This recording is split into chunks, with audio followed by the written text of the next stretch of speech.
So we know the rear-wheel drive trim of the Model 3 gets less range than the long-range model, which means it's not really built for taking an extended road trip, right? Well, that's not really true, and I'm going to show you just how well my 2023 rear-wheel drive Model 3 performed for us during a recent 700-mile road trip that we took. We'll cover our experience during the trip, how many stops it took us, what the duration was for each of those stops, how much time it added to the overall trip, and how the cost of charging would compare to a traditional ICE vehicle making that same trip. I recently had to take my son to Clemson, South Carolina, for a campus visit, and we decided to take our 2023 Model 3 rear-wheel drive that I took delivery of back in November. Now, according to Google Maps, that's about a 700-mile trip that should take us just over 11 hours when you factor in traffic. Now, I wouldn't say I had any range anxiety going into the trip, but I wanted to be sure I was planning things appropriately. I wanted to be sure I understood the location of the different superchargers along the route we were taking, just to make sure I was going to have enough power,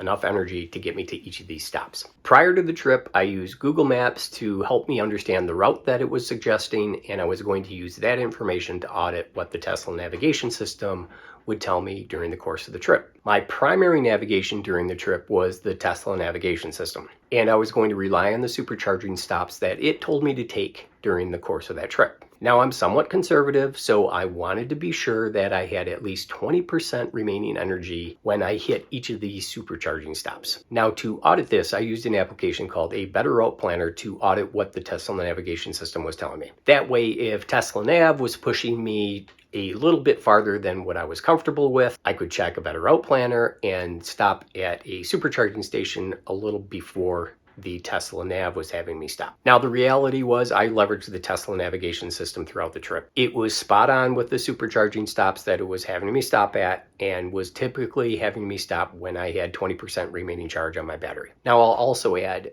the actual charge that I had when I stopped was within 2 to 3% of the estimated charge remaining that the Tesla navigation system was telling me. That was one area that I had a little bit of concern over, but going forward, knowing that the Tesla navigation system is pretty much spot on with the estimate that it was giving you for your next stop, I'll rely on that going forward. So the morning of the trip, temperature was in the low to mid 30s.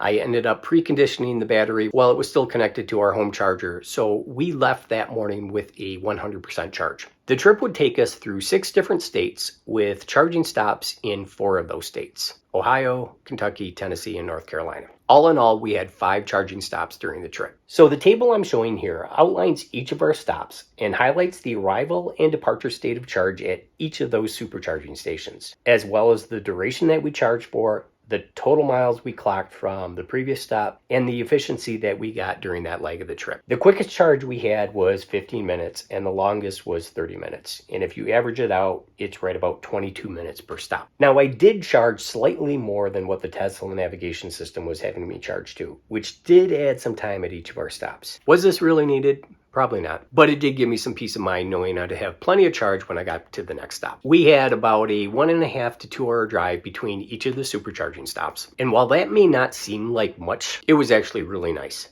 It allowed us to stretch our legs, grab a snack, grab some lunch, watch some YouTube videos. It just broke up the monotony of the trip. So how long did the overall trip take us?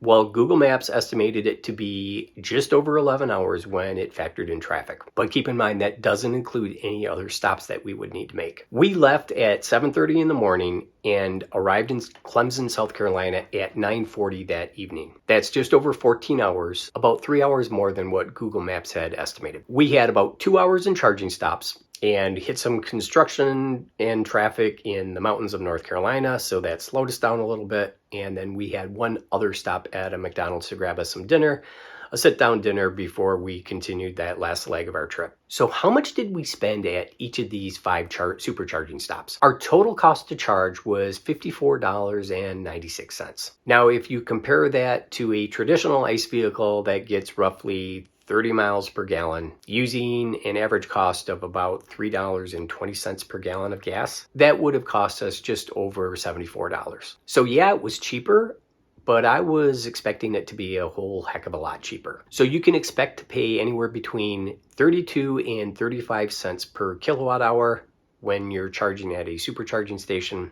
At least that's what we paid. And if you compare that to home charging, I currently pay about 12.5 cents per kilowatt hour. So it's almost 3 times as much charging at a supercharging station as it is charging at home. Speaking of supercharging stations, here's a quick rundown of what we experienced during our trip. Stop 1 was in Lima, Ohio, and it was in the parking lot of a hotel, which I thought was kind of odd. There were a number of different hotels in that general area that we were able to leverage and take a quick restroom break at. There was an Applebee's right next door to the charger and some other fast food restaurants that you could easily walk to, maybe about a 10-minute walk. Stop 2 was in Florence, Kentucky, and it was at a Meijer. Lots of different businesses in the area, and that's where we were able to take advantage of the Potbelly to grab some lunch while charging. There were a number of other different restaurants, and you could use the Meijer for restroom stop or to grab a snack if you wanted to do that. Stop 3 was in London, Kentucky, and the supercharging lot was shared with a tourist information center. A quick walk across the parking lot led us to a gas station / McDonald's, so you could grab lunch, snacks, use the restroom there. And that was the biggest supercharging station that we hit on the trip. It had a total of 14 different stalls. Stop 4 was in Knoxville, Tennessee, at the parking lot of a hotel. There were numerous restaurants and fast food establishments that you could easily walk to right within the that general area. And the final stop, Stop 5 in Asheville, North Carolina, was in a mall parking lot. You could have easily ventured into the mall for a quick snack or a bite to eat, but unfortunately the mall was closed when we arrived. There were some other fast food establishments in the general area that you could have also walked to. Overall, I was really impressed with the number of different things that you could do at these supercharging stops. And there were plenty of opportunities to take a restroom break, grab a snack, get something to eat, or generally just chill while you were charging. So the Tesla supercharging network was one of the primary reasons that I decided to go with a Tesla. This trip validated that for me. There was a supercharging station everywhere we needed one along our route. I didn't have to detour an extensive amount of time to hit any of these supercharging stations, and it was as convenient as stopping at a gas station. I would not hesitate taking another long road trip in my Model 3 rear-wheel drive. It was a fun trip, and my son made the decision that he's going to go to Clemson, so go Tigers. Looks like we'll be taking another road trip in the coming months. This one will actually be a little bit longer than the 700-mile trip that we just took. I hope to take our long-range Model 3 on that trip, as I'd love to see how that compares with the number of stops that are required compared to my rear-wheel drive Model 3. So hopefully you found this helpful, and we'll see you guys in the next video.